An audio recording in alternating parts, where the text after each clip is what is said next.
Well, it's a story that's quickly changing and seems to be changing for the better because of an accidental sewage spill. It looks like 3 beaches are now going to be closed. At one point, though, they thought it was going to be about 10 impacted. Alki Beach, where we are right now, is looking like it should be on a beautiful Friday in the summer in Seattle. Plenty of people here.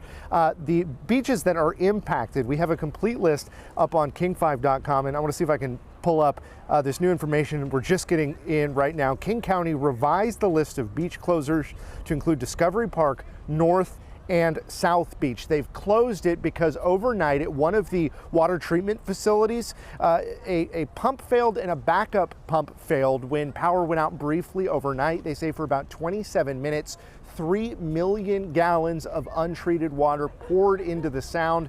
Quickly, they closed about 10 beaches as a precaution and revised that to include 3. For a complete list, as this story continues to evolve, head to king5.com. Back to you.